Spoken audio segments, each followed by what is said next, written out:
এই নির্বাচনটি মূলত আমাদের আওয়ামী পরিবারকে, চকরিয়া মাঠের কর্মীদেরকে ক্ষত বিক্ষত করে দিয়েছে। সকলের শরীর রক্তাক্ত, সকলের মন ভেঙে গেছে।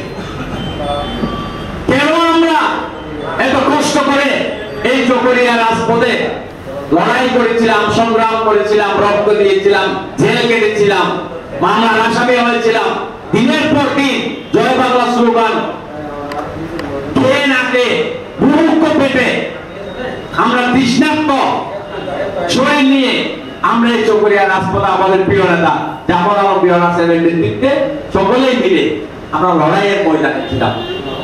আমরা সেদিন আমাদের দাবি কি ছিল? একটা ছিল, সেটা হচ্ছে এই চকরিয়াতে 43 বছর পরে আমরা যে নৌকার বিজয় আনতে সক্ষম হয়েছিলাম, সেই বিজয়টা ধরে রাখার জন্য আমরা চেয়েছিলাম। কিন্তু কিছু ষড়যন্ত্রের কারণে আমরা কর্মীরা আজকে আবার আমরা অকল সাগরে নিমজ্জিত। এখন যিনি মাননীয় সাংসদের দায়িত্বে আছেন, উনার একটা পার্টির নাম আছে, উনি একটা পার্টির চেয়ারম্যান, কল্যাণ পার্টির চেয়ারম্যান। তো উনি এখন সাংসদ। তাহলে এখন কি আমরা বলতে পারি মাননীয় সাংসদ আওয়ামী লীগের কর্মী, আওয়ামী লীগের নেতা, আওয়ামী লীগের উপজেলা সভাপতি, পৌরসভার সভাপতি, সাধারণ সম্পাদক, এরকম বলার কি আমাদের কোনো সুযোগ আছে? তার মানে আমরা আওয়ামী লীগ পরাজিত হয়ে গেল। বিজয়ের খাতা থেকে আমাদের বিজয়ের ইতিহাস মুছে ফেলা হয়েছে, কর্মীদের গানের ইতিহাস মুছে ফেলা হয়েছে, নেতা কর্মীদের স্বপ্নকে জলাঞ্জলি দেওয়া হয়েছে। করার কিছু নেই। ধ্বংসস্তূপে দাঁড়িয়ে আমার ঘুরে দাঁড়ানোর নাম হচ্ছে আওয়ামী লীগ। লড়াইয়ের ময়দানে বন্ধুত্ব মরণ করার পরেও, শরীর রক্তাক্ত হওয়ার পরেও আবার জয় বাংলা স্লোগানে ঘুরে দেওয়ার নাম হচ্ছে বঙ্গবন্ধুর শেখ হাসিনার আপসী শহীদ।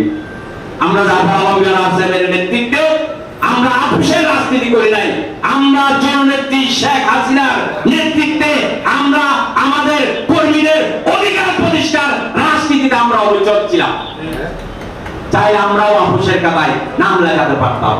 সে কারণে জাফর আলম সাহেব মহোদয় সবকিছু জানার পর, সবকিছু বোঝার পর, সবকিছু টের পাওয়ার পর উনি নির্বাচন করে গেছেন। আমাদের এই চকরিয়া পেটো আসনে কোন নৌকা প্রতীক ছিল না। যিনি নৌকা প্রতীক নিয়ে এসেছিলেন উনি ঋণ খেলাপির দায়ে সর্বোচ্চ আদালতে উনি লড়াই করার পরও সর্বোচ্চ আদালত ওনাকে ঋণ খেলাপি হিসেবে স্বীকৃতি দেওয়ার পরে নৌকা প্রতীক বিহীন একটি নির্বাচন চকরিয়া পেটোয় অনুষ্ঠিত হয়েছিল। তো যেটা বলতেছি, এখন সেই ধ্বংসস্তূপের মাঝে দাঁড়িয়ে আমরা কি আবার আসতে পারি না? আমরা কি আবার এক জায়গায় আসতে পারি না? সেই ভুলের উপর দাঁড়িয়ে আমরা আবার সবাই সেই ভুল থেকে শিক্ষা নিয়ে একে অপরে আবার আমরা জয় বাংলা স্লোগানে যে মানুষটি আমাদের এই সংগঠনকে বাঁচিয়ে রাখার জন্য কাজ করেছেন, কষ্ট করেছেন, পরিশ্রম করেছেন, লাঠি পেটা খেয়েছেন, জেল কেটেছেন, মামলা খেয়েছেন, এরপরেও এই শক্তিশালী আওয়ামী লীগ করার জন্য কাজ করে গেছেন, সেই মানুষটিকে নিয়ে আমরা কি আবার একটু ছোট্ট বিজয়ের স্বপ্ন দেখতে পারি না?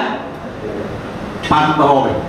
সে পারার জন্যই আজকের এই পুত্র মিটিংটি আমাদের জন্য খুবই গুরুত্বপূর্ণ।